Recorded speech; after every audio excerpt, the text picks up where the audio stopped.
You know, this being the era of the Me Too movement, I think as Americans, as human beings, particularly in a society that has started to focus on this idea of the plight of women in the workplace and some of the problems that they have in the context of them being in the workplace, some of the pressures that they have associated with them. This country, particularly after Harvey Weinstein, was brought to awareness of this, and brought to awareness in a way where cascading throughout society itself, this question of ensuring that women are treated as equal human beings and not necessarily preyed upon within the workplaces where they find themselves. In the same way, well, we shouldn't want anyone who's going to be in the presidency who's racist or anti-Semitic.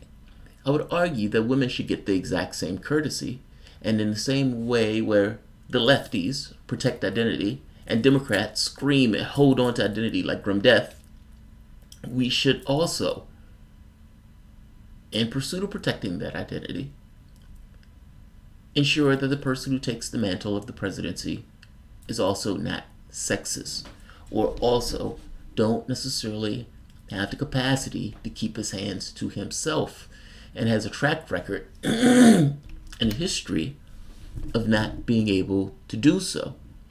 Of course, the person who I'm talking about was the former Vice President, Joe Biden. Joe Biden has somewhat of a history, let's just say, with us. And of course, we have eyes, and we've seen the gaffes, and we've seen Joe in situations where his hands, or what he would consider to be humor, was grossly and entirely inappropriate. Back in 2013, Heidi Heitkamp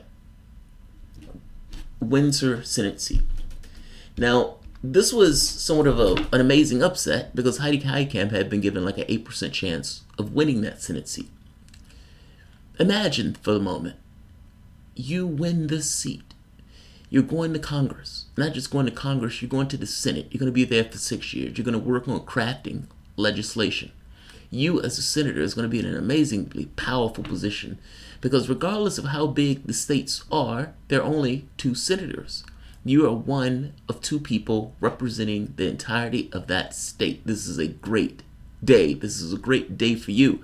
Whether you're a corporatist or whoever, you've just won that seat. You go to be confirmed. And this happens. Let's flip.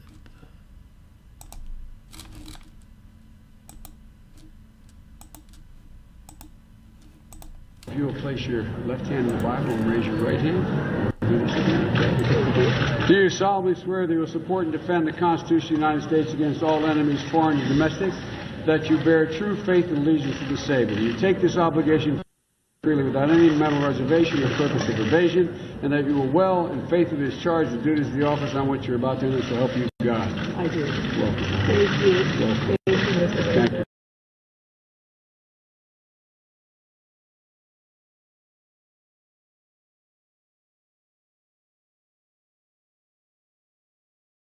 Against all enemies, foreign and domestic, that you bear. I'm running this one more time. This is Joe Biden swearing in Heidi Heitkamp. I'm going to rewind it just a little. Yeah, right here. This works. Domestic, that you bear true faith and allegiance to the Savior. You take this obligation freely without any mental reservation or purpose of evasion, and that you will well and faithfully discharge the duties of the office on which you're about to enter, so help you God. I do. Welcome. Thank you. Welcome. Thank you, Mr. Thank President. you, brother. I know this is a 2-person deal. Believe me, you get it. You get it. This is my son, Hey, Nathan. man. It's good to see you, Nathan. This is my daughter, Alex. Allie, how are you? You're lovely. Great to see you. Okay, Nathan, you get next to me over here. Come on. All right. All right, here we go. Drop your hands, son. Just like that, right? Okay. Spread your legs. You're going to be frisked. Drop your hands. Did you hear him? Let's play that again, and let me see if I can. I hope the volume is loud enough. Because this is, I can't believe he said this. Like, even Joe Biden being a gaffe machine, I'm somewhat stunned that something that's brazenly sexist flies and is okay. And maybe it was okay in 2013, but in this day and age, are we okay with someone of this tenor running for the White House? If we're going to say that Bernie Sanders is sexist for running against Hillary Clinton, what about somebody who's actually sexist? Just drop your hands at the side. Just like that, right? That's it. Okay. Spread your legs, you're going to be frisked. All right, here we go. Just drop your hands at the side. Just like that, right? That's it. Okay. Spread your legs, you're going to be frisked. Drop your hands. You say that to somebody in North Dakota, they think it's a frisk. Drop your hands to the side, you know. I think you're in trouble, right? They'll tell you to drop your hands to your side. No one gets that joke. Heitkamp is laughing. She may be laughing uncomfortably. It's hard to tell from where we are. But clearly it's awkward. Her son is there. Her daughter is there. Her husband is there. And Joe Biden is just going to open her legs. She's going to be frisked. Please tell me that I am not the only one that thinks this is somewhat of a problematic thing to say to somebody. Now, somebody who's a colleague and somebody who's going to be working in the United States government as a senator of her state. If Joe Biden is running for the presidency, oh my God, it's stuff that is going to come up in that race.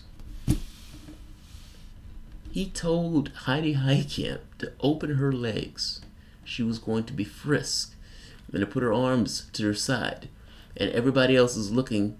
The husband looks like he's frozen and terrified, not getting the joke. And I would imagine if somebody told my wife to open her legs, I would feel some kind of way about that also. Running for president of the United States. That guy. Can you imagine the stuff that's in Joe Biden's closet? This is just casual misogyny. Oh God. What happens when it's just behind closed doors and it's him and somebody else? Oh God. If you honestly want Joe Biden to run for the president of the United States, all of the stuff is going to come up. Casual misogyny. Do not tell me that you're okay with this when you were okay with the Clinton campaign, running a campaign calling everybody who would say or run against her sexist, or people who just wouldn't vote for everybody was sexist. You have a case of actual brazen sexistness. Sex. That's not, I don't know, what am I trying to say? Brazen sexism. That's what I'm looking for. I'll leave it here. This one wasn't meant to be long. I just kind of wanted to point out that for all of these people talking about sexism and everything else, don't tell me about that when Mr. Joe Biden is on the prowl. That's somebody else's wife. That guy that just told a fellow colleague to open her legs. She's gonna be frisked. Yuck. I'll end it here.